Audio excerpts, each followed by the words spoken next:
इस्लाम एक जिंदा मजहब है। इस्लाम था, इस्लाम है और इस्लाम, इसमें किसी को शक नहीं है। कुरान पाक में भी रब ताला ने फरमाया, युरीदून लियुत्फिऊ नूर अल्लाहि बिअफ़वाहिहिम, लोग अपने मुंह के फूंक से अल्लाह का चिराग बुझाना चाहते हैं। व यअबल्लाहु इल्ला अन युतिम्मा नूरह, और अल्लाह तबारक व तआला इस चीज को होने नहीं देगा, वो अपने नूर को मुकम्मल करके रहेगा। दूसरी आयत में रब ताला फरमाता है, वल्लाहु मुतिम्मु नूरिही वलौ करिहल काफिरून, अल्लाह ताला अपने इस नूर को, नूर किसको कहा गया है? इस्लाम भी नूर है, कुरान भी नूर है और हुजूर की ज़ात भी नूर है। और इस नूर को रब तबारक व तआला सुबह क़यामत तक कायम रखेगा। वलौ करिहल काफिरून, काफिरों को अगरचे ये बात अच्छी ना लगती हो, किसी को अच्छी लगे ना लगे, लेकिन रब ताला इसको जिंदा रखेगा। पूरी हिस्ट्री अगर आप उठाकर देखें तो इस्लाम पर कभी ऐसा वक्त नहीं आया कि पूरे सफ़े हस्ती से इस्लाम खत्म हो गया हो, पूरा का पूरा मिट गया हो और उसके बाद फिर दोबारा इसको जिंदा किया गया हो। ऐसा कभी नहीं हुआ। हाँ, करबला जरूर हुआ है, बद्र और हुनैन भी हुए हैं, उहद और खंदक भी हुए हैं, चंगेज और ततारियों ने कत्ले आम भी किया है, तारीख में खून बहुत किया गया है, लेकिन कभी ऐसी चीज नहीं बता सकते कि पूरा का पूरा इस्लाम धरती से मिटा दिया गया, खत्म कर दिया गया। इम्पॉसिबल है, होगा भी नहीं और अब भी नहीं होगा। तो फिर आप सबको डर कर जीने की जरूरत क्या है? जब अल्लाह ने कुरान में यह वादा फरमाया कि सुबह क़यामत तक इसको रोशन रखेगा, तो नहीं मरोगे मेरे अजीज। इक्का दुक्का जो कुर्बानियां होंगी वो करबला वालों के सदक़े कबूल कर ली जाएंगी। कुर्बानियां जो होंगी, जो आज पेश की जा रही हैं, लेकिन इस्लाम था और इस्लाम है, इस्लाम रहेगा। इसकी हक्कानियत की बुनियाद पर यह जिंदा रहेगा, मुसलमानों की टोपियों से नहीं। तुम्हारे चलत फिरत की वजह से इस्लाम जिंदा रहेगा ऐसी गारंटी नहीं है। इस्लाम हक मजहब है, वो अपनी हक्कानियत की बुनियाद पर जिंदा रहेगा। कुरान अल्लाह का कलाम है, उसकी हक्कानियत की बुनियाद पर वो जिंदा रहेगा। ये तो हमारा और तुम्हारा इम्तिहान है कि हम इस पर कितने अमल करते हैं, हम इस पर कितने कारबंद रहते हैं, हम इस पर कितना यकीन करते हैं। आपसे मैं ये पूछता हूं, क्या इस्लाम के लिए जितने सीरियस हो आप, जितनी मोहब्बत करते हो, दिलो जान से चाहते हो, तो क्या इस्लाम के लिए आप हकीकत में सीरियस हो, हकीकत में मोहब्बत करते हो? अगर हकीकत में मोहब्बत करते हो तो क्या इस्लाम को अपने घर में भी पसंद करते हो? आप तो बोलेंगे कि हाँ, इस्लाम को मैं घर में पसंद करता हूं। अपनी जात पे इस्लाम को पसंद करते हो? सबसे बड़ी बात है, ये जिम्मेदारी की बात है कि जिस चीज से आप मोहब्बत करते हो वो चीज आपके घर में होना चाहिए। तो आप एक नजर जाकर देखें कि मेरे घर में इस्लाम नजर आता है या नहीं। मेरी औरत पर, मेरी बच्चियों पर, मेरी बहनों पर इस्लाम दिखता है कि नहीं दिखता? ये तुम्हारी जिम्मेदारी है। सड़कों पर इस्लाम जिंदाबाद के नारे लगाना और घरों से इस्लाम को दूर करना, ये नाइंसाफी है। या हम इस्लाम के साथ नाइंसाफी कर रहे हैं। अगर आपको इस्लाम पसंद है तो अपने घर में भी पसंद हो, अपने चेहरे पर भी पसंद हो, अपने लिबास में भी पसंद हो। लेकिन जो दुगली पॉलिसी आप उसको अमल कर रहे हो कि जुबान से इस्लाम के पसंद होने का नारा लगाते हो और जब अमल के मैदान में आए तो किसी और के अमल पर चल पड़ते हो। एक बात याद रखना ऐ नौजवानों, बहुत सारी आज ऐसी हरकतें मैं देखता हूं, ट्रेंड बनता जाता है। किसी सेलिब्रिटी को देखना और उसके फैन हो जाना, दुनियावी एतबार से, इस्लामी एतबार से नहीं। और नौजवानों ने नक्शे सब बदल डाले, कपड़े भी फाड़ कर पहनने लग गए, कानों में बालियां भी डाल ली, नथ आनी बाकी है और चूड़ियां पहनना भी बाकी है। लेकिन तकरीबन जो कोई पर्दे सीमी में तुम्हें दिखाएगा, यानी टेलीविजन पर कोई बहुत ज्यादा मुजरे करके दिखाएगा, वो तुम्हारा आइडियल बन जाता है, उसकी हरकतों पर अमल करने लग जाते हो। मैं फलां एक्टर का फैन हूं, कोई लड़की कहती है फलां एक्ट्रेस की फैन है, और सब कुछ वही चाहिए, कपड़े भी वही, किरदार भी वही, नाक नक्शा भी वही, सारी चीजें। एक बात याद रखना, जिसके अखलाक पर तुम अमल करके दुनिया में फैशनेबल कहलाना चाह रहे हो, वो तुम्हें कभी देखने नहीं आता, कभी नहीं देखने आता। तुम चाहे यहां से चीखते रहो, चिल्लाते रहो, मैं तुम्हारा फैन हूं, उसको पता भी चलता है नहीं पता क्या मालूम। खामखा किसी के पीछे भागे भागे फिर रहे हो, वो कभी नहीं देखता कि मेरी तरह कपड़ा पहन रहा है, मेरी तरह चेहरा बना रहा है, मेरी तरह बाल का स्टाइल रखता है, कभी नहीं देखता। लेकिन एक बात याद रखो, ताजदारे मदीना रसूल करीम सल्लल्लाहु अलैहि वसल्लम के अखलाक पर जो अमल करता है, कसम खुदा की दुनिया के किसी भी कोने में रहो, आमिना के लाल तुम्हें मुलाहिजा फरमा रहे, रसूल पाक सल्लल्लाहु ताला अलैहि वसल्लम तुम्हें देख रहे हैं। और ये बात इतनी प्यारी है, जिसको दिखाने के लिए तुम्हें करना चाहिए वो देख नहीं रहा दुनिया वाला, लेकिन रसूल मुख्तार सल्लल्लाहु ताला अलैहि वसल्लम की अगर एक सुन्नत पर कोई अमल करता है तो वो आका अपनी कब्र से देखकर मुस्कुराते हैं। तुम्हारे आमाल उनके पास हर जुमेरात पेश किए जाते हैं, हर जुमेरात को उम्मत के आमाल हुजूर के पास पेश किए जाते हैं। हुजूर पाक सल्लल्लाहु अलैहि वसल्लम फरमाते हैं, मैं अपने हर उम्मती को उसके बाप के नाम से पहचानता हूं, हर उम्मती को उसके बाप के नाम से पहचानता हूं। अब आप सोचो, कल जुमेरात है, हुजूर पाक सल्लल्लाहु अलैहि वसल्लम की बारगाह में फिर फरिश्ते हमारे हफ्ते भर के अमाल लेकर जा रहे होंगे, और सारी खबरें वहां पर पहुंचती हैं।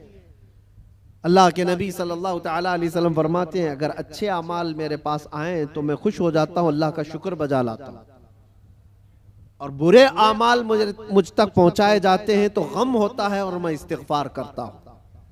कितने जमाने तक हुजूर पाक सल्लल्लाहु अलैहि वसल्लम को गम पहुंचाते रहोगे, कब तक?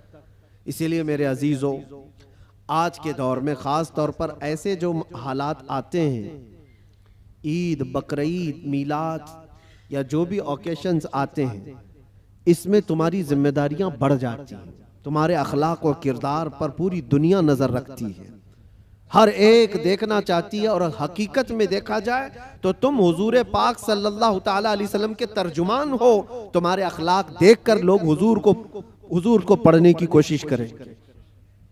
नबी पाक सल्लल्लाहु ताला अलैहि वसल्लम तक पहुंचाने के लिए आप जरिया हो। आपके चलने फिरने के अंदाज, आपके लोगों से बात करने के अंदाज, ये सारी चीजें देख करके दुनिया हुजूर पाक सल्लल्लाहु अलैहि वसल्लम को पढ़ना चाहती है कि उनके गुलामों में 1400 साल के बाद ये जब अखलाक है तो उस नबी के अखलाक का हाल क्या हो। तो तुम्हारी जिम्मेदारी बढ़ जाती है जुबान को पाक करना, लोगों से मुलाकात के अंदाज को बदलना। अजीज़ान गिरामी वक़ार, नौजवानों पर आज बहुत सारी जिम्मेदारियां हैं। एक बात मैं आपको बताऊं, एक प्रोपेगेंडा जो फैलाया गया, मुसलमान सख्त होता है और मुसलमान खूनी होता है, कातिल होता है, आतंकी होता है, या फिर लूट मार चोरी, हर तरह की चीजें इसके ऊपर थोप दी गई। यूरोप की दुनिया में भी ये बहुत फैलाया गया है ताकि डर के मारे कोई इस्लाम को पढ़ना भी ना चाहे। तकरीबन आज से 13-14 साल पहले की बात मैं आपको बता रहा हूं, उससे भी ज्यादा पहले अफगानिस्तान में जब हालात बहुत खराब थे, वहां पर नेटो की सारी फौजें उतरी हुई थीं, एक बड़ी जंग चल रही थी। उस वक्त अमेरिका की रहने वाली एक न्यूज रिपोर्टर, लेडी है, औरत है, वो हालात का मुआयना करने के लिए अफगान आई थी। वो कहती है कई दिनों तक मैं अलग अलग इलाकों में जाकर के रिपोर्टिंग करती थी और वापस शाम में अपनी जगह पर आ जाती, अपनी क़यामगाह पर आ जाती। एक बार ऐसा हुआ कि एक इलाके में मैं पहुंची और वहां से तन्हा आ रही थी, तो जो फौजी थे कुछ जो वहां तैनात थे, महीनों से वो जंग के मैदान में उतरे हुए फौजी, लेकिन उस इलाके के फौजी नहीं, नेटो के फौजी, जिसमें तकरीबन 45 कंट्रीज के फौजी थे, यूरोप के सबके। उन फौजियों में से 2 फौजियों ने इसको पकड़ लिया, इस औरत को, और इसके साथ कुछ गलत करने के इरादे से वो एक अंधेरी जगह पर उसको खींच रहे थे, ले जा रहे थे। शाम का वक्त था।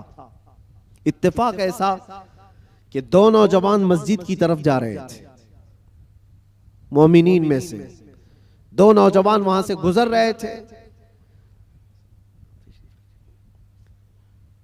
तो वो 2 नौजवानों ने अचानक जब ये हालत देखी कि एक खातून को जोर जबरदस्ती पकड़ करके कुछ लोग घसीट रहे हैं, तो उन्होंने आवाज लगाई और ताकतवर पठान लोग थे, हमला आवर हुए।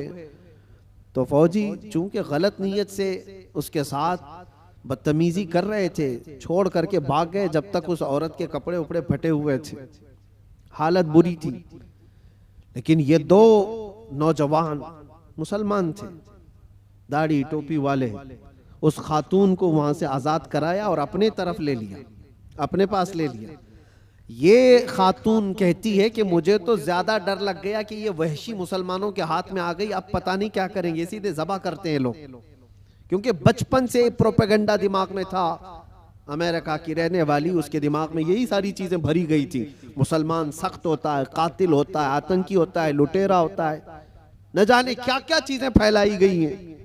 वो डरी हुई थी औरत, क्या पता नहीं, वो तो फौजियों के हाथ में थी, वो अपनी जिस्मानी ख्वाहिश पूरी करके छोड़ देते, लेकिन ये लोग तो बहुत खतरनाक किस्म के लोग हैं, ये तो सीधे ज़बह कर देते हैं, खून बहा देते हैं।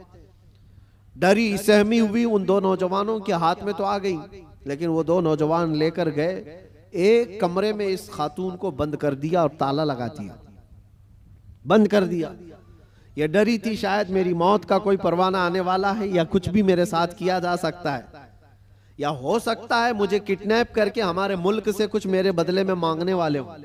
तरह तरह के ख्यालात आ रहे थे। वो न्यूज रिपोर्टर है, कहती रात हुई तो अचानक दरवाजा खुला, और पूरा दरवाजा नहीं खुला, बाहर ही से कोई बड़ी थाल जिसमें खाना पानी सब कुछ था, अंदर उन्होंने ढकेल दिया और कपड़ों का एक जोड़ा भी अंदर पहुंचा दिया, और फिर दरवाजा बंद कर लिया। मुझे जो जरूरत थी वो खाने पीने की थी, कपड़े बदलने की थी, कपड़े फटे हुए थे, मैंने कपड़े भी तब्दील कर लिए, खाना पानी भी हो गया।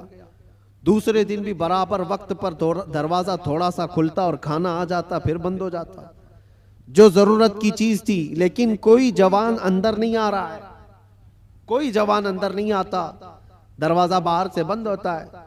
शाम हो गई, 2 दिन वहां पर उसने गुजारे। उसके बाद वो कहती है कि उसके सिफारत खाने के लोग, उसके एम्बेसी के जिम्मेदार लोग आए उन नौजवानों के साथ। जब दरवाजा खोला और उनकी जुबान में, उसी औरत की जुबान में बात किया और कहा कि हम तुम्हारे सिफारत खाने से आए हैं, इन नौजवानों ने आकर हमें ये इत्तला दी कि फला मुल्क की इस तरह की एक खातून मजलूम थी, हमने उसको पनाह दिया है और उसकी हिफाजत की है, आप आए, अपनी औरत को ले जाएं और उसके मुल्क तक सही सलामत पहुंचाएं। सिफारत खाने के जिम्मेदार लोग आए, उस खातून को सारा वाकया बताया कि इन नौजवानों ने तेरे लिए गायबाना तौर पर क्या मेहनत की। उसका दिमाग पूरा अलग तरीके से चलने लगा कि मैंने बचपन से सुना ये मुसलमान वहशी होते हैं, आतंकी होते हैं, कातिल होते हैं, लुटेरे होते हैं, ये तो कदम भी नहीं रखते मेरे कमरे में। मैं भी औरत हूँ, खूबसूरत हूँ, जिस्म मेरे पास है, लेकिन कभी इन्होंने देखा भी नहीं मुझको। 3 दिन उनके पास गुजारी और उसके बाद जब सिफारत खाने के लोग जिम्मेदार आए और उसको आज़ाद करवाया, वहाँ से ले जा करके वो उसके वतन तक पहुँचाया। वहाँ जाने के बाद उस खातून ने जो रिपोर्ट तैयार की, पूरी अपने सफ़र की रुदात लिखी, सारा सफ़र लिखा और इस हादसे को भी लिखा, और फिर ऐलान किया जो मुझे पढ़ते हैं, जो मुझे सुनते हैं, वो गवाह हो जाएं कि मैं इस्लाम को कबूल करती हूँ। इससे बेहतर मेरी इज्जत की हिफाजत मुझे कहीं और नजर नहीं आती। इसलिए कि औरतों की असल हिफाजत और उनकी इज्जतों की देखभाल अल्लाह करीम ने जो फरमाया और उसके नबी रसूल करीम सल्लल्लाहु अलैहि वसल्लम ने जो फरमाया, वो आज भी ईमान वालों के अंदर मौजूद है। नौजवानों, तुम्हारे अखलाक लोगों के लोगों के लिए रसूल पाक का तर्जुमानी का काम करते हैं, उनके एम्बेसडर हो आप। और ख़ास तौर पर रमज़ान में आप देखना कई मोहल्लों में जहाँ तुम्हारी शब्बाशी हो रही होती है, रात की रौनकें, और इस शहर में ख़ास तौर पर जो चकाचौंध रोशनी है, इसको देखने के लिए बहुत सारे लोग आते हैं, बल्कि दूसरे ही ज़्यादा आते हैं। हो सकता है खाने पीने आते हो, मौज मस्ती भी मकसद हो सकती है, लेकिन मेरे अजीजों, इन दिनों में तुम्हारे अखलाक व किरदार बहुत अहमियत के हामिल होते हैं। इस वक्त तुम हुजूर पाक सल्लल्लाहु अलैहि वसल्लम के रिप्रेजेंटेटिव हो। रमजान को इस तरह से गुजार करके दिखाओ कि आज भी हमारे अंदर स्पिरिचुअलिटी, रूहानियत कैसी है। हम खाने पीने के लिए पूरी रात गुजारने वाले लोग ही नहीं हैं। खाना पीना तो जिंदगी का एक छोटा सा हिस्सा है। हम आए हैं यहां अपने रब को राजी करने के लिए। इस्लाम का ये अजीम मैसेज और इस्लाम का ये अजीम पैगाम पहुंचाने का जरिया है। कितने ऐसे लोग हैं जो हमसे राब्ता करते हैं। मेरे अजीजों, सच बताऊं, जो हमारे दीन में नहीं है वो प्यासे हैं। बहुत सारे लोग, मर्द हजरात भी, औरतें भी, लड़के भी और लड़कियां भी, दूर दराज से वो किसी न किसी तरह से कांटेक्ट करने की कोशिश करते हैं कि हमारी रूह बहुत प्यासी है, हमारी रूह बहुत प्यासी है। और हम अपनी रूह की सैराबी ढूंढते ढूंढते उम्र बिता चुके हैं, लेकिन हमने आपके बयान सुने या फिर इस्लाम की ये सारी चीजें देखी हैं तो रूह को सुकून सा नजर आता है, सुकून सा नजर आता है। उन लोगों को जो आत्मा की शांति कहीं नहीं मिलती, मेरा चैलेंज है वो रब्बे जुल जलाल के सजदे में उन्हें सारा सुकून मिल जाएगा। इसलिए कि बनाया हुआ पालनहार हकीकी का ये जिस्म है, अल्लाह का बनाया हुआ ये जिस्म है। और उसी ने कुरान में ये फरमाया, अला बिज़िक्रिल्लाहि तत्मइन्नुल कुलूब, आगाह हो जाओ, अल्लाह के जिक्र में ही तुम्हारे दिलों का सुकून है, अल्लाह के जिक्र में तुम्हारे दिलों का इत्मीनान है। और ये इत्मीनान करने के लिए तो रमजान है। आप देखना, यहां से उसी आदमी का भागने का मन करता है मस्जिद से जिसका दिल काला हो चुका होता है, जिसका दिल पत्थर से सख्त हो गया हो। वो गिन रहा होता है, घड़ी की सुइयां देख रहा होता है कि कब उठूं यहां से भागूं। लेकिन जिसका दिल अल्लाह से लग गया है, वो तो जोहर के बाद असर का इंतजार कर रहा होता है। क्योंकि हदीस पाक में हुजूर सल्लल्लाहु अलैहि वसल्लम ने ये फरमाया है कि 7 लोग ऐसे हैं जिनको कयामत के दिन भी अल्लाह अपने अर्श का साया अता फरमाएगा। वो 7 लोगों में से एक ऐसा आदमी है, रजुलुन तअल्लक़ क़ल्बुहु बिल मसाजिद, ऐसा आदमी जिसका दिल हमेशा मस्जिद में लटका हुआ रहता है। दिलों का सुकून रब्बे जुल जलाल के हुजूर है, और ये पूरी दुनिया को बताने की भी जरूरत है। आज नफ्सा नफ्सी का दौर है, मादियत परस्ती है।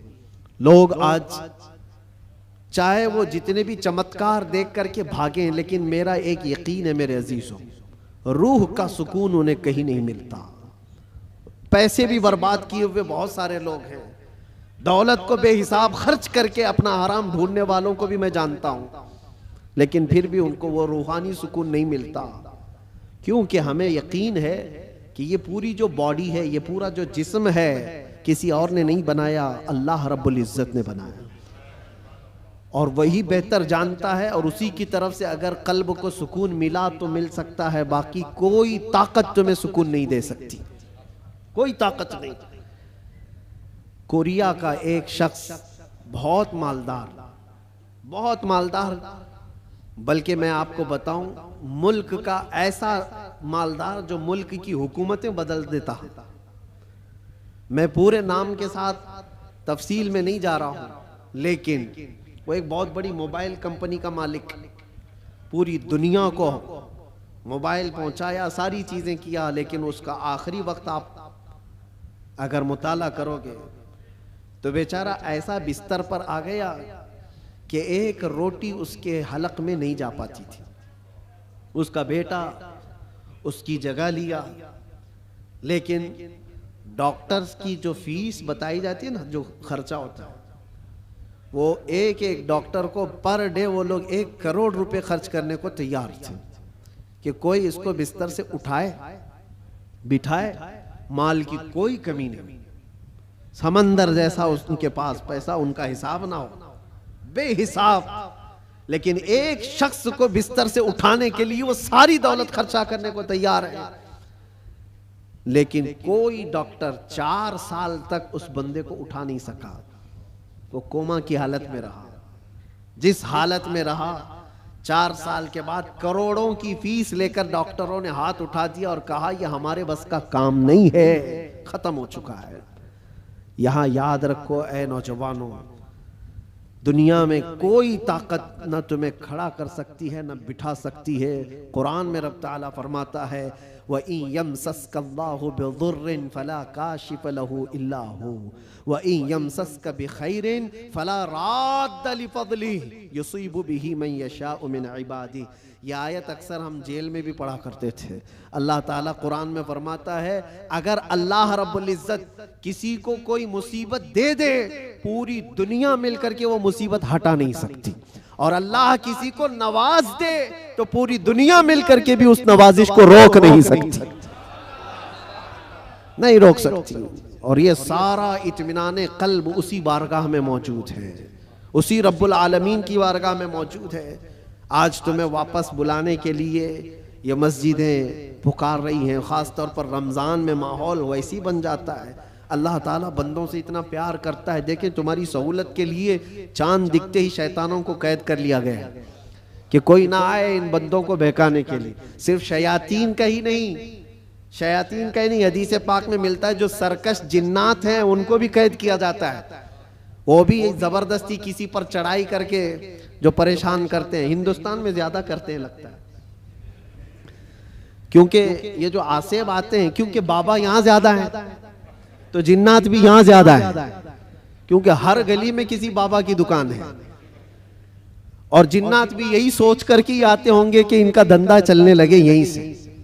बाकी मुल्कों में तो बहुत कम नजर आते हैं, दूसरे मुल्कों का भी हमने सफर किया है, वहां आसेब ज़दा लोग, जिन्नात जिनके ऊपर आकर के परेशान करते हैं, ऐसे पेशेंट, ऐसे मरीज बहुत कम दिखते हैं।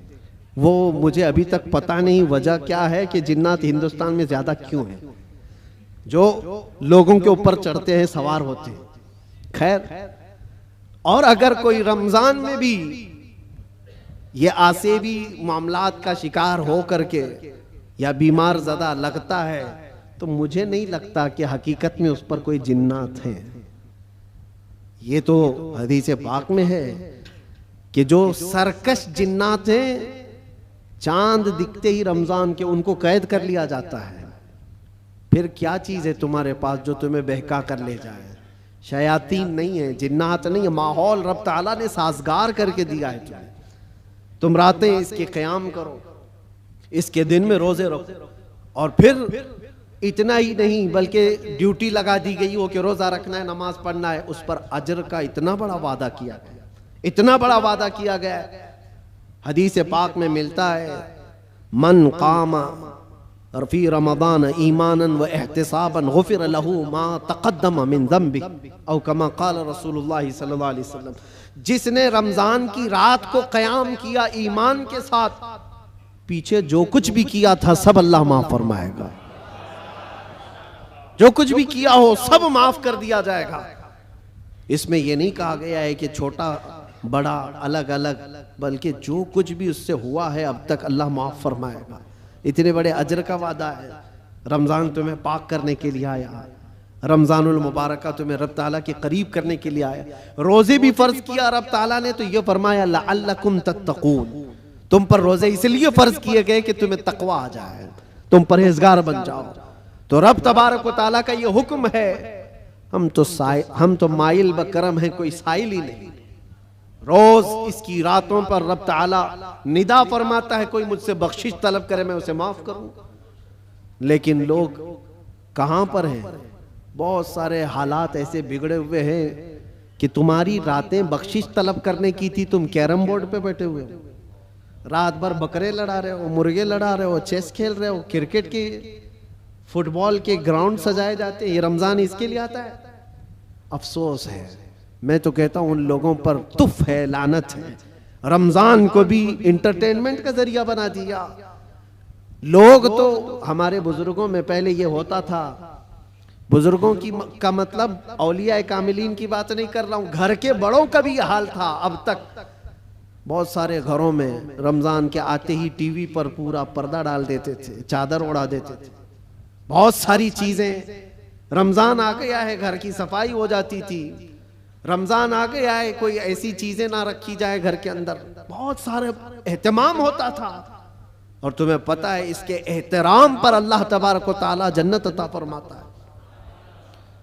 रोजा नहीं रखने वाले भी दिन में किसी के सामने खाते पीते नहीं थे, एहतराम की वजह से। रोजेदार को कोई हाथ नहीं लगाता था, मारता नहीं था।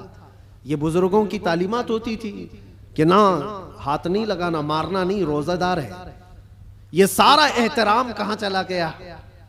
उसकी वजह यह है मेरे अजीजों कि तुम अगर इस रमजान को भी बेएहतरामी में गुजारोगे तो ये रमजान कल क़यामत के दिन तुम्हारे खिलाफ मुकद्दमा करेगा अल्लाह की बारगाह में कि अल्लाह मैं इसके घर गया था मगर इसने मेरी तौहीन की है, मेरी इसने बेहुरमती की है।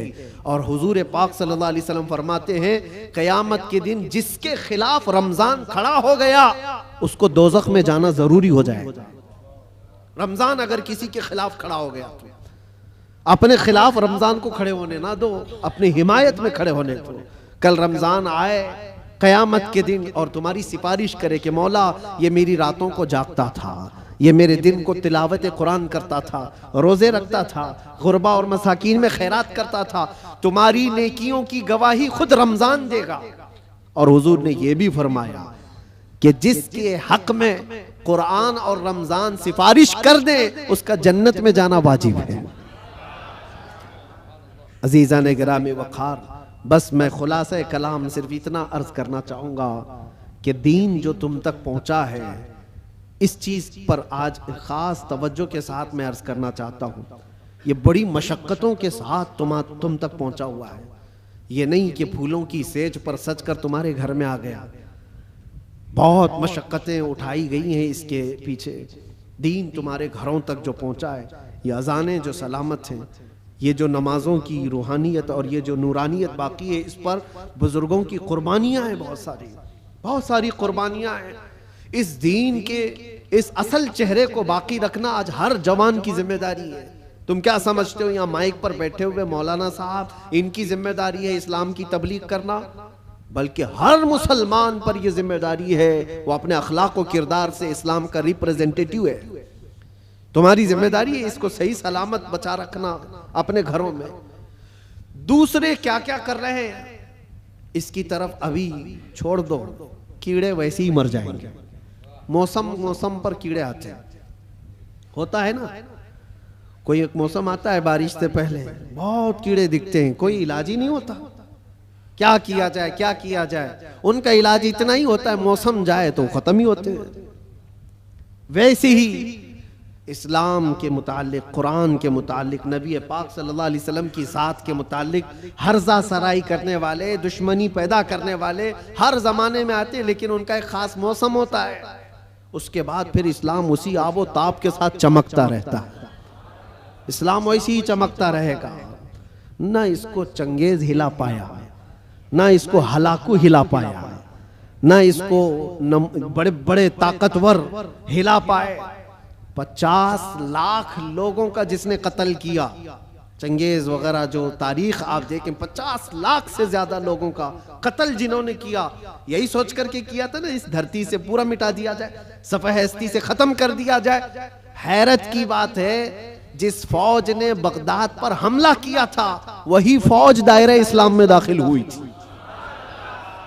जिसको इकबाल ने कहा था हरम को मिल गए पासबां सनम खाने से, हरम को मिल गए पासबां सनम खाने से। रब तबारक व तआला उन्हीं के दरमियान ईमान की हिदायत अता फरमा दी। ये होता रहेगा, ये इस्लाम का लहलहाता हुआ पौधा सलामत रहेगा। और लोग जिस तरह के आज हालात, जो इन्वायरमेंट क्रिएट किया गया है, इससे तुम्हारा इम्तिहान है। तुम घबरा करके अब तुम क्या चाहते हो? एक सवाल मैं करता हूं, इस्लाम में हो तो इस बात पर तुम्हें कभी गिल्टी फील होता है? कभी शर्म महसूस होती है? कभी शर्म महसूस होती है कि मैं मुसलमान हूं? नहीं शर्म आती है तो फिर टोपी क्यों छुपाते हो?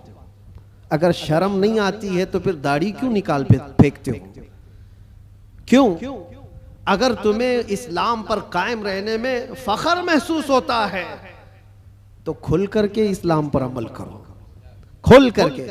इस्लाम किसी जराइम पेशा लोगों का अड्डा नहीं है, पूरी दुनिया को अच्छे अखलाक सिखाने वाला एक मुकम्मल दीन है। पूरी दुनिया को अखलाक सिखाने वाला यह दीन है। तो मुझे शक क्यों है इस बात पर? बहुत सारे लोग अभी आए काए करते हुए न्यूट्रल बनते हैं। मैं देख रहा हूं जब कभी कोई सवाल आ जाए तो कुछ दानिश्वर बन करके बैठते हैं और फिर एक न्यूट्रल बातें, एक सेक्युलर बातें करते हुए वो ये महसूस कराने की कोशिश करते हैं कि हम ये नहीं समझते, इस्लाम में ये चीज़ नहीं है, वो चीज़ नहीं है, ये बुजुर्ग इस्लाम में नहीं, वो बुजुर्ग इस्लाम में नहीं। सिर्फ इसलिए वो कर रहे हैं कि दूसरों को कुछ खुश करें। उन बेवकूफ़ों को मैं बताना चाहता हूं जो कुर्सियों पर बैठकर डिबेट करते हैं और सेकुलर बनने की कोशिश करते हैं। याद रखो, तुम अपनी नाक काट करके भी नीचे रखोगे तो वो कभी राजी नहीं होने वाले, कभी राजी नहीं होंगे। 10 लाख साल भी तुम पुकार करके उनकी जूतियां चाटते रहो, राजी नहीं होंगे। राजी करना है तो अल्लाह और उसके रसूल को राजी करो। हम जिसके लिए दुनिया में आए हैं, हम जिसके लिए दुनिया में आए हैं, हमें अल्लाह तबारक व तआला ने हुक्म क्या फरमाया? वमा उमिरू इल्ला लियअबुदुल्लाह मुखलिसीन लहुद्दीन। लोगों को यह हुक्म नहीं दिया गया मगर सिर्फ इतना कि इबादत करें तो सिर्फ अल्लाह की रजा के लिए, लोगों को दिखाने के लिए नहीं। वो कभी दुनिया राजी नहीं होगी यार, एक बात याद रखिए, कभी राजी नहीं होगी। तुम चाहे जिस तरह के भी बन जाओ, दुनिया तुमसे राजी नहीं होगी। हम बचपन में एक चीज पढ़ते थे, एक शोहर और बीवी गधा लेकर जा रहे थे। शोहर अपनी बीवी को बिठाया गधे पर और लेकर चल रहा था। बेचारा लेडीज फर्स्ट वाले फार्मूले पर अमल कर रहा था कि पहले औरतों को होना चाहिए, लेकिन मोहल्ला छोड़ने वाला थोड़ी ना है। कट्टे पे बैठे हुए सब कमेंट पास करने लगे, जोरू का गुलाम जा रहा है, बीवी का गुलाम जा रहा है। एक हकीकत चीज है। और ये सुन करके उसको बहुत बुरा लगा और उसकी औरत को उतार दिया, तू उतर जा, मैं बैठूंगा। वो बैठ गया, औरत उसका रस्सी पकड़ करके चलने लगी। आगे गया था, दूसरे मोहल्ले वालों ने पुकार कर कहा, जालिम आदमी औरत को चला रहा है, खुद बैठा हुआ है। उसके बाद उसने कहा कि रहने दो, दोनों बैठ जाते हैं। दोनों बैठ गए तो तीसरा एक मोहल्ला आया और कहा, कितने जालिम है, एक सवारी है, दो बैठे हुए हैं। वो बेचारा गधा झुका जा रहा है, उस पर रहम नहीं करते लोग। कहा कि दोनों उतर जाते, खाली लेके चलते। चौथे मोहल्ले वालों ने कहा, पागल लोग हैं, सवारी है फिर भी चल के जा रहे हैं, करे तो क्या करे आदमी। एक बैठे तो लोगों को तकलीफ, 2 बैठे तो लोगों को तकलीफ, ना बैठो तो तकलीफ। ये कोई एक लतीफा नहीं, दुनिया का मिजाज यही है। तुम टोपी पहनो तो तकलीफ, दाढ़ी रखो तो तकलीफ, सब निकाल कर नंगे फिरो तो भी तकलीफ। दुनिया कभी तुमसे राजी नहीं होती। हाँ, एक फार्मूला याद रखो, जैसे हो तैसे हो, फटे पुराने कपड़े ही क्यों ना हो, एक सजदा करो मौला राजी हो जाता है। एक सजदा करो मौला राजी हो जाता है। इसी को इकबाल ने कहा था, वो एक सजदा जिसे तू गिरा समझता है, 1000 सजदों से देता है आदमी को नजात। जगह जगह झुकने से तो बेहतर है, लोगों को राजी करने से तो बेहतर है कि मौला को राजी करो। इसलिए कि कुरान में क्या पढ़ा है आपने, इन्ना लिल्लाही व इन्ना इलैहि, जिसका तर्जुमा क्या होता है, हम अल्लाह के लिए हैं और अल्लाह ही की तरफ लौटने वाले। हर मरने वाले के देख करके पढ़ते हैं कि नहीं पढ़ते? इसका मतलब क्या है, हम अल्लाह ही के लिए हैं और अल्लाह ही की तरफ लौटने वाले। कुरान में कितनी जगह अल्लाह ने फरमाया, व इलैहि तुरजऊन व इलैहि नुशूर, तुम उसी की तरफ फेरे जाओगे, उसी की तरफ जमा किए जाओगे। जब तुम्हारा अकीदा ये है कि जाना एक ही जगह है, तो ऐरे गहरे नत्थु खेरे को मनाने की क्या जरूरत। जिसकी बारगाह में सारा फैसला होना है उसी को राजी करते हैं, और वो राजी बहुत जल्दी होता है। दुनिया जल्दी राजी नहीं होती। इनके साथ क्या क्या नहीं करते हैं। हमने देखा है बेचारे 40-40 साल पार्टी में थे, उसके बाद फिर निकाल कर उनको फेंक दिया गया और उनको पता नहीं कौन सी मंडली में बिठा दिया गया। ये दुनिया है, तुम्हारी खिदमतों को नहीं देखती। एक दिन अगर तुमसे कोई बुराई हुई तो पिछले 40 सालों पर पानी डाल दिया जाता है। और वो रहमान है, वो रहमान है जिसकी एक मिसाल मैं आपको बताऊं। मसनवी शरीफ में मौलाना रोम फरमाते हैं, जन्नतुल बकी में एक 80 साल का बूढ़ा रो रहा था। कौन था ये? बांसुरी बजाता था, लोगों को अपनी सुरीली आवाज से बजा बजा करके धुन में मस्त करता था। इस पर लोग उसको पैसे देते थे। जिंदगी पूरी गुजरी इसी में, ये बजाने में। और जब बांसुरी बजाता था तो बेहतरीन लय थी उसके पास, बेहतरीन तर्ज थी और उस पर लोग वाह वाह करते थे, पैसे देते थे। लेकिन कब तक बजाएगा? जब बूढ़ा हुआ तो सांस फूलने लगी, अब वो लय टूट जाती थी, भद्दी लगने लगी। लोग तो सुनते भी नहीं थे, उल्टी सीधी बातें करते थे कि बूढ़ा हो गया, अभी ये बजाता है, इससे तो होता भी नहीं है। लेकिन बेचारे के पास उसके अलावा कोई फन था भी नहीं। करता तो क्या करता, उसकी कमाई का एक ही जरिया था ये बांसुरी बजाना, और इसको बजा करके लोगों को खुश करता था। लेकिन जब उसने देखा कि अब दुनिया एक फूटी कोड़ी भी देने को तैयार नहीं, फाके पे फाके आ गए, मरने की हालत आ गई, 80 साल की उम्र है। ये जमाना हजरत उमर फारूक का है। उस वक्त ये बूढ़ा जन्नतुल बकी कब्रिस्तान मदीने तैयबा का आया और उस बांसुरी को अपने घुटने से तोड़ डाला, तोड़ दिया और कहा फेंक दिया। कहा ऐ खालिके कायनात, तूने मुझे पैदा किया, लेकिन अगर मेरे हिस्से में रिस्क नहीं है तो मुझे मौत दे, मैं कब्रिस्तान में खड़ा हूं, मैं अब किसी और पर बोझ ना बनूं, मैं यहीं मरूं और यहीं सो जाऊं, मुझे माफ कर दे मौला। वो रोता रहा। जब हालात का मारा हुआ आदमी मौला की बारगाह में रोता है ना तो उसका दिल भर आता है। हालात का मारा हुआ जब रोता है तो उसके रोने की आवाजें आसमानों को चीर देती। तुम्हें अंदाजा नहीं, यूं ही रोने वाला अलग है, लेकिन हालात से मारा हुआ, दिल का टूटा हुआ जब रोता है तो उसकी आवाजें सातवें आसमान के ऊपर जाती हैं। रोया, बेइंतहा रोया और गिर करके वहीं सो गया। न खाना है न पानी है, कई दिनों का भूखा है। अल्लाह अकबर। ये ज़माना है हज़रत उमर फारूक रदी अल्लाह ताला अन्हु मस्जिद नबवी शरीफ में है और वो पढ़ते पढ़ते हज़रत उमर को ऊँग आई और जैसे ही उनको ऊँग आई ख्वाब में रसूल पाक तशरीफ लाए। फरमाया उमर जल्दी उठो, अपने घर से खाना पानी लो और जन्नतुल बकी में अल्लाह का एक मेहमान खड़ा है उसे खिलाओ। हज़रत उमर गए, कुछ नहीं देखा, कौन है क्या है पता नहीं है, कौन है मालूम नहीं। हुक्म हुआ, घर गया, घर गए और तोशादान लिया, जो खाने पीने की चीजें मैसर थी सब लेकर के फौरन जन्नतुल बकी आए। देखा कि कौन है यहाँ पर, इतनी रात गए, कौन बंदा होगा। तलाश करते करते दरमियान में पहुंचे तो एक बूढ़े को वहां पर गश खाए हुए पड़ा हुआ देखा, उसको उठाया। जैसे ही उठाया वो कांपने लगा। वक्त का बारौब खलीफा सामने खड़ा है, वो कैसर और किसरा जिससे कांपते हैं वो उमर फारूक खड़े हैं। बूढ़ा सोचने लगा कहीं कोड़े ना पड़ जाए, मेरी सजा का कोई वक्त तो नहीं आ गया है। उमर इब्न खत्ताब सामने खड़े हैं, कपकपी तारी थी। पूछा अमीरुल मोमिनीन क्या बात है? कहा मुझे तो नहीं पता क्या बात है, लेकिन मुझे खाना देकर भेजा गया तुझे खिलाने के लिए, तुझे खिलाने के लिए। उठ, कई दिन से तू भूखा है, कई दिन से तू प्यासा है। वो रोने लगा और उसके बाद तोशादान लिया और फिर पूछा किसने भेजा आपको खाना देकर, कौन कहा है? कहा कौन कह सकता है, हम गरीबों का आका, हम बेसहारों का सहारा, वो यतीमों का मावा व मलजा, हाँ जिसको हर उम्मती के दर्द का एहसास है, वो ख्वाब में तशरीफ लाए। अल्लाह के हुक्म से हुजूर पाक ने मुझे फरमाया है कि जा अपने घर से खाना ले जा और अल्लाह का एक मेहमान कब्रिस्तान में खड़ा है उसे खिला आ। इतनी बात सुननी थी, वो चीख मार करके गिरा और कहने लगा 80 80 साल तक मैं नाफरमानी करता रहा, 80 साल तक बांसुरी बजाता रहा, दूर भागता रहा।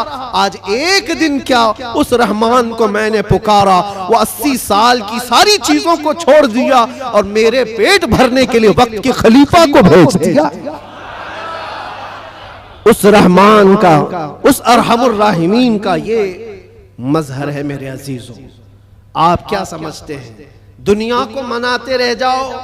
नहीं मानती, ये झूठी है, मक्कार है, अय्यार है, दगाबाज है। शहद दिखाए जहर पिलाए, कातिल डाइन शोहर कुछ, इस मुर्दार पे क्या ललचाए, दुनिया देखी भाली है। सुना जंगल रात अंधेरी छाई बदली काली है, सोने वालों जागते रहियो चोरों की रखवाली है। आंख से काजल साफ चुरा ले या वो चोर बला के हैं, तेरी गठरी ताकी है और तूने नींद निकाली है, वो तो निहायत सस्ता सौदा बेच रहे हैं जन्नत का, हम मुफलिस क्या मोल चुकाएं, अपना हाथ ही खाली है। अजीजाने गिरामी वक़ार, मैं सिर्फ इतनी बात कहना चाहता हूँ कि तुम्हारे पास जो दीन का खजाना है, जो इस्लाम पहुंचा है, और ख़ास तौर पर सुन्नियों को मैं बार बार ये कहता हूँ कि तुम्हारे पास दुनिया की इतनी बड़ी दौलत है, इतनी बड़ी दौलत है जिसको आप कंपेयर नहीं कर सकते किसी और चीज़ से। उस दौलत का नाम है इश्क़ रसूल पाक। सुन्नियों के सीनों में ये मौजूद है। वो अपने नबी पाक सल्लल्लाहु अलैहि वसल्लम का नाम आता है तो अंगूठे चूम करके आंखों से लगा लेते हैं बगैर किसी को बताए। नबी के नाम पर आज पूरी दुनिया भी, आपको पता है, नामों से रिसालत का कोई मसला आए और इस पर कोई आवाज उठे और कोई बेकाबू हो सकता है तो दुनिया को मालूम है वो सुन्नियों की जमात ही बेकाबू होती है। क्यों? इनको पता है, पूरी दुनिया जानती है कि अपने नबी पाक सल्लल्लाहु अलैहि वसल्लम के लिए जो जज्बा रखते हैं दिल के अंदर, वो ऐसा जज्बा है, जान है वो। हमारा जज्बा क्या है? जान है वो, और जान है तो हाँ, जान है हमारे लिए। और फिर हमारा मानना तो ये है, वो जो न थे तो, और वो जो न हो तो, हमारी जिंदगी में हुजूर ना हो तो कुछ नहीं। हमारी पूरी हयात, हमारी पूरी लाइफ, ये जो खजाना तुम्हारे पास है ये बहुत कीमती है, बहुत कीमती है। इसी को आला हजरत ने कहा है, आंख से काजल साफ चुरा लेंगे। आंख से काजल चुराया जाता है क्या? ये जो लगा हुआ शीशी का काजल है नहीं, ये इस्तिआरा है। शेर में कहा गया, मोमिनो तुम्हारे पास जो आंख का काजल है वो इश्क रसूल है, तुम्हारी आंखों का वो नूर है। और बहुत सारे भेड़िए घूम रहे हैं उसी काजल को चुराने के लिए, तुम्हारे दिलों से वो निकाल लें, तुम्हारी आंखों से वो निकाल लें। और बेचारे कितने तो बहक गए, चोरी हो गए और चोरों के हाथ में गिर गए और दिलों के अंदर से हुब्बे मुस्तफा निकलती चली गई। तो उन चोरों के हाथ न लग जाओ, तुम अपने इश्क रसूल की हिफाजत करो, इस पे कोई कंप्रोमाइज। हुजूर पाक की इज्जत, हुजूर पाक की मोहब्बत जो तुम्हारे पास एक बहुत बड़ा खजाना है, इस पर कोई कंप्रोमाइज करोगे? नहीं करो। ये सहाबा का मसलक है, सहाबा का मजहब है। मक्का मुकर्रमा में एक सहाबी को सूली पर लटका करके कुफ्फार और मुशरिकीन ये कह रहे थे, उनके नाखूनों को पकड़ से खींच रहे थे, उनकी नाक काट रहे थे, कान काट रहे थे, होंठ काट रहे थे और आंखों में गर्म सलाइयां फेर रहे थे। और फिर कह रहे थे कि देखो तुम्हारी जगह मोहम्मद होते तो कितना अच्छा होता। तुम आराम कर रहे होते, उनके नाम पर तुम कटे जा रहे हो, मरे जा रहे हो। सब कट चुका था, तब जोश में वो सहाबी बोलने लगे, खबरदार, मेरे जिस्म के अभी 1000 टुकड़े हो जाएं मैं बर्दाश्त करूंगा, उस नबी पाक के तलवे में कांटा भी चुभे ये मुझे गवारा। ये दौलत जिसकी हिफाजत ये सहाबा का मसलक है, ये सहाबा का मजहब है, जिसके तुम अमीन हो, जिसके तुम अमानतदार हो। आज पूरी दुनिया वो चीज खींचना चाहती है। हालात जो कुछ भी हो, जब भी हुजूर पाक की मोहब्बत की बात आए, सारी चीजें एक तरफ, मेरे नबी की जात एक तरफ। और फिर मैं उसी पर आकर गुफ्तगू खत्म करता हूं। मेरे अजीजों, मनाना है तो अल्लाह और उसके रसूल को मनाओ। दुनिया कभी तुमसे न मानेगी, ये कभी नहीं मानी थी। और जिन्होंने इनकी गुलामी की है वो आज देख रहे हैं उनकी हालत क्या है। वो ऐसी हालत हो गई, धोबी का कुत्ता, न घर का न घाट का, इधर के भी नहीं रहे उधर के भी नहीं रहे। जिन्होंने गुलामी की है, इस तरह से अपनी जिंदगी ना गुजारो। कुछ तो उनको राजी करने के लिए गए थे बेचारे, नाम भी बदल लिए, कपड़े भी बदल लिए, सब कुछ करके देख लिया, लेकिन वो बड़े खूंखार लोग हैं, वो दूसरी कास्ट को बर्दाश्त नहीं करते, तुझे कहां से बर्दाश्त करें, लात मार के भगाया। कई जगहों पर ये हालात तारीख में पढ़ते आओ। इसलिए राजी करना हो तो अल्लाह उसके रसूल को राजी करो। और वो अभी मैंने वाकया बताया है, कितनी जल्दी मौला राजी होता है, कितनी जल्दी मौला राजी होता है। यहाँ तक कि एक हदीस और सुन लो, हुजूर पाक सल्लल्लाहु अलैहि वसल्लम महवे ख्वाब थे, आंखें बंद थी, और उसके बाद अचानक मुस्कुराने लगे, और इतनी जोर से कि आपके दंदाने मुबारक नजर आए। सहाबा ने पूछा, या रसूल अल्लाह सल्लल्लाहु अलैहि वसल्लम क्या बात है? तो हुजूर ने फरमाया, अल्लाह करीम एक मिसाल में मुझे बयान फरमा रहा है। क्या चीज है? हुजूर फरमाते, मैं तुमसे पूछता हूँ, सहरा में कोई आदमी अपनी ऊँटनी लेकर साजो सामान के साथ जा रहा हो, सहरा डेजर्ट में, और डेजर्ट का हाल ऐसा होता है कोई रास्ता ही नहीं मिलता, अगर भटक गया तो मौत भी हो जाती है, जिसको मौजे सुराब कहते हैं। हर तरफ चमकता हुआ पानी दिखता है, और जहाँ जाता है वो रेत होती है, बालू होती है, और इसी भटकने के आलम में उसकी मौत भी हो जाती है। बहुत सारे सहरा की मौत अरब वाले जानते हैं। हुजूर पाक सल्लल्लाहु अलैहि वसल्लम साहबा से पूछते हैं, अगर कोई बंदा सहरा का सफर कर रहा है, साथ में खाना पानी और ऊँटनी साथ में सफर के सवारी है, लेकिन बीच रास्ते में एक जगह पहुंचा जहां उसे नींद आई और सो गया, उसकी ऊँटनी भी गायब और उसका साजो सामान भी खत्म, जब उठा तो परेशान। अब ये अरब के लोग बेहतर जानते हैं, सहरा में किसी के खाना पानी खत्म हो जाए, सवारी चली जाए तो उसका क्या हाल। वो बंदा जब नींद से उठा तो हर जगह ढूंढा, उसकी ऊँटनी कहीं नहीं मिली, उसका खाना पानी कहीं नहीं मिला, हर जगह से ढूंढ ढूंढ कर थक गया, मौत के करीब था, मौत के करीब था। फिर अचानक उसको नींद लगी, एक दिन गुजरा कि 2 दिन, जो भी है, मौत के करीब था, नींद आ गई। थोड़ी देर के बाद आंख खुली तो उसकी ऊँटनी भी सामने है, खाना भी सामने। अब सुनो, ये मिसाल है। हुजूर पाक सल्लल्लाहु अलैहि वसल्लम फरमाते साहबा से, ऐ मेरे साहबा बताओ, उस सहरा में चलने वाले मुसाफिर को कितनी खुशी होगी, अपना खोया हुआ ऊँट मिल जाए, अपना खोया हुआ खाना मिल जाए, उसकी जान में जान आए, कितनी खुशी होगी। साहबा कहते हैं, या रसूल अल्लाह, उसकी जिंदगी की सबसे बड़ी खुशी है वो कि मौत के मुंह में जा चुका था, लेकिन वापस उसका खोया हुआ ऊँट भी मिला, खाना भी मिला, उसकी खुशी को तो कोई नहीं पहुंच सकता। हुजूर पाक सल्लल्लाहु अलैहि वसल्लम फरमाते हैं, बिला तशबीह व बिला तमसील, ये मिसाल के लिए हुजूर ने फरमाया, ऐ मेरे सहाबा, जब एक बंदा भटक जाता है, गुनाहों में लग जाता है, और फिर जिस दिन वो तौबा करके वापस आता है, उस मुसाफिर को जितनी खुशी नहीं हुई, मौला को उससे ज्यादा खुशी होती है। मेरा भटका हुआ बंदा मेरे पास वापस आ गया है, मेरा भटका हुआ बंदा मेरे पास वापस आ गया। रब तबारक व तआला खुशी का इजहार फरमाता है। इसलिए नौजवानों, रब तबारक व तआला की रहमत तो तुम्हें थामने के लिए हमा वक्त है, हमा वक्त तैयार है, लेकिन आप इससे दौड़े दौड़े भाग करके इन रातों को अगर कैरम में, मुर्गे लड़ाने में, बकरे लड़ाने में और दुनिया भर के एंटरटेन में गुजारते हो, तो ये कितनी बड़ी बदनसीबी है। उस रब तबारक व तआला के हुजूर हाजिर होकर के अपनी बख्शिश तलब करो। बस इसी के साथ मैं खात्मा करता हूं अपनी गुफ्तगू का। और एक बात, इस्लाम और दीन जो तुम्हारे घरों में, इसकी हिफाजत तुम्हारे कंधों पर है। हर घर में जिम्मेदारी है, अपने बच्चों को ये सिखा करके जाओ, दीन हमारे घर में जो आया है वो इंटरनेट से नहीं आया है, ये बुजुर्गाने दीन का फैज और करम है जो हम तक ये दीन पहुंचा है। उनके तौर तरीकों को जिंदा रखो। ये जो हमारी मस्जिदों में गाहे बगाहे ये प्रोग्राम है, रात के रमजानुल मुबारक की ता कराते हैं, शबे मीलाद, जो भी है, ये दीन का चेहरा बाकी रखने की कोशिश की गई है, इसको जिंदा रखना हमेशा। इसलिए कि इंटरनेट पर भी बहुत सारे चोर आए हुए हैं, नए नए चीजें ला करके तुम्हारे ईमान को लेना चाहते हैं, आंख से काजल साफ चुरा लेंगे। और ऐसे बहुत आए, हदीस नंबर ये, हदीस नंबर ये, हदीस नंबर ये, आयत नंबर ये, आयत नंबर ये, आयत नंबर ये। सामने नौजवान को ऐसा लगता है क्या रेफरेंस देता है, कितना दिमाग है इसका। उससे ज्यादा दिमाग तो वो मेडिकल स्टोर पे खड़ा हुआ बंदा है, जिसको हर दवाई पता है कहाँ रहती है, चिट्ठी देखा सीधे जाके लाके देती है। उसका काम है, वो उसमें माहिर है। इस तरह से अगर किसी को सिर्फ और सिर्फ ये देख रहे हो कि सिर्फ रेफरेंस देता है, नंबर बोलता है, तो इसका मतलब ये नहीं है कि वो पूरे दीन का रिप्रेजेंटेटिव है।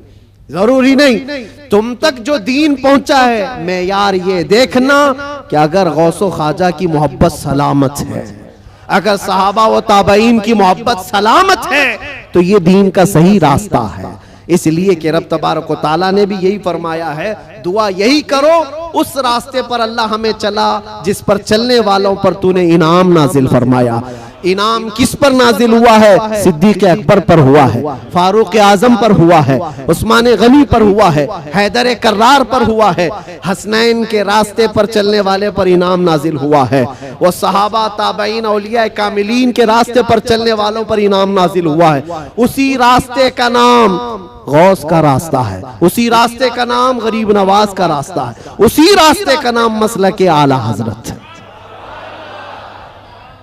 इससे इधर उधर आए बाएं ना करना। अल्लाह सलामत रखे दीन पाक को और इश्क रसूल को अपने घर में महफूज रखना है तो इस रास्ते की हिफाजत करो, इस रास्ते की हिफाजत करो, इस चेहरे की हिफाजत करो। अल्लाह करीम कहने सुनने से ज्यादा हमें अमल की तौफीक अता फरमाए। जिंदगी ये नहीं किसी की किसी के लिए, जिंदगी है नबी की, ना समझ मरते हैं जिंदगी के लिए, जीना मरना है सब कुछ। लब्बैक या रसूल अल्लाह, लब्बैक या रसूल अल्लाह, लब्बैक या रसूल अल्लाह।